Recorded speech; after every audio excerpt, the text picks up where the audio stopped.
What's up, everybody, and welcome back to my channel. I can't believe that this is the first time I'm saying that in almost a month. I tell you, Happy New Year. I hope you had amazing holidays and that your year is off to a great start. My holidays were like, they couldn't have been more perfect. As you know, I went to Morocco with my bouthang. We visited 3 different cities, Essaouira, Casablanca, and Marrakesh as well. Literally everything was absolutely perfect. Could not have been any better, and I cannot recommend Morocco enough to you.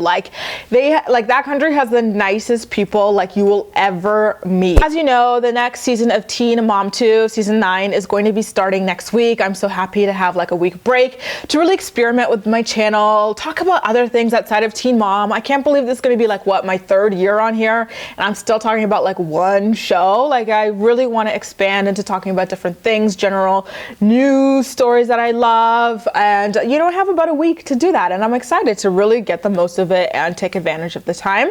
But anyway, the Teen Mom 2 season 9 trailer recently dropped, and you guys, it is damn near 10 minutes long. It is 7 minutes long. So let's kind of go over what happened in this feature length trailer. Okay, so we start off with Chelsea and Cole announcing that they bought a new house like 20 times in the span of 30 seconds. And like all home purchases happen, like as soon as you sign on the dotted line, you get the keys and enter the house same day. Obviously not, I'm being facetious, but that's what happens in Teen Mom land. And so we go and see the house. Chelsea complains about this decal on the wall with like this cheesy family quote that seems so up her alley. Like, she's so into these cheesy like family things or whatever. So I was like surprised that she's like, this is lame, I want to take it down immediately as soon as I enter the place. But that's that. And she's just really happy to be living out in the middle of nowhere. Like she says, it's not for everyone, but whoever loves that does indeed love that. So good for her. And as usual, there's not much to say when it comes to her and her family. And so we quickly move on over to Leah's family. We find out that Ali is going to be entering the school year with a brand new aide. Remember, this was a big topic of conversation the last season when the school basically wanted her to go without an aide, which was absolutely ridiculous considering there are, quite a few essential things that Ali cannot do without the help of an aide. Like, for example, Leah mentioned some things in the washroom. She doesn't have all the strength and motor skills to open all of her lunch or whatever, finish eating her lunch in time. She really did need an aide. So it's nice to hear that the school kind of backpedaled on that foolishness and gave her what she was owed. We also get to meet Leah's 40-something-year-old boyfriend, who honestly can pass as her dad. They've got the same nose and everything.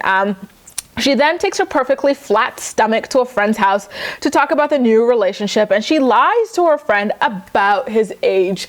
This is the second time that Leah is lying about this man's age. Remember, on the reunion show last season, she claimed that this man was like 39 as well, like she told her friend here, and then she later backpedaled and was like, oh no, like he's like 40 something. It's like, if you've got to lie about your man or your woman's age, they are probably too old for you or too damn young for you. You know what I mean? Like, if you're not comfortable just being straight up about how old they are. And then she also says that like him being 13, 14 years older than her is not like a huge deal, and it makes sense because she's got kids. And I have to stop Leah here and say this.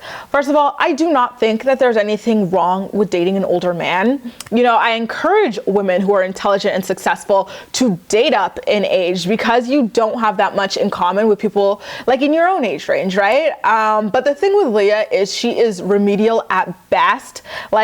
She's not the sharpest tool in the shed, and kids doesn't change that. Like, having kids does not make you smart, it does not make you mature. Like, yeah, she had to grow up faster than others, but she's still relatively, not trying to be rude here, but like, it's just so glaringly clear that Leah is not the sharpest tool in the shed. Like, a 5-minute conversation, less than that, and you already know it, right? So like, for a 40-year-old to be interested in her in particular is troubling to me. Like, I don't trust this guy straight out of the gate just based off of that. He could be interested in any other 26, 27-year-old, and I would have no problem with it.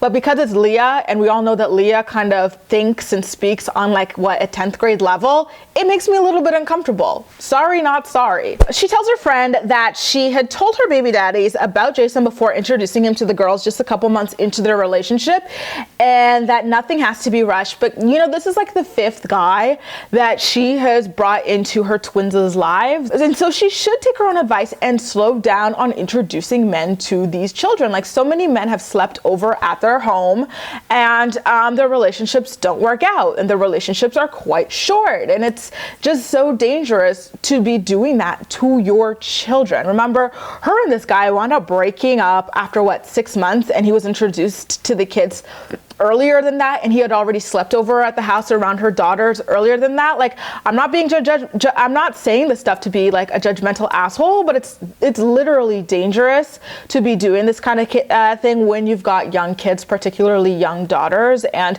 and I wouldn't be surprised if any of these teen mom kids like had something pretty traumatic happen to them because their moms or dads even were playing fast and loose. And so now the last mom that we see in this trailer is Janelle Evans, and she is with her mom Barbara, which is really surprising considering how tumultuous her relationship has always been, especially last season.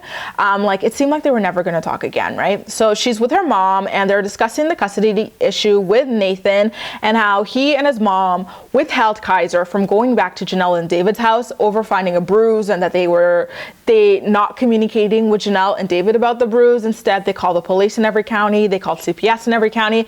And so both Janelle and Barbara are incredibly pissed off, and Barbara's allegiance to Janelle is really surprising considering she teamed up with Doris and Nathan over these child abuse allegations, just last season.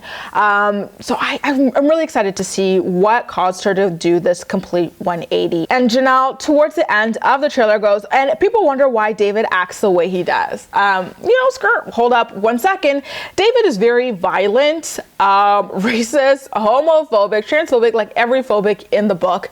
He's threatening to shoot the president of the United States, Secret Service, the FBI. He's showing off poison darts and like a really ridiculous stash of ammo. And that's because of this custody situation, and she thinks that's normal. It's very, very odd. Like, the girl has no idea what she's talking about, and I have so much secondhand embarrassment for her that I'm excited to experience alongside you guys as this season plays out. So that about wraps up what went down in the Teen Mom 2 Season 9 trailer, and as usual, I'm more excited to hear what you have to say about everything. So please make sure to leave all of your thoughts and opinions in the comment section down below, and we'll chat. You can also like this video, subscribe for more. Feel free to share it with your friends as well, and follow me across social media where I absolutely love chatting with you. That's all for now. Thank you so much for watching, and I'll see you next time.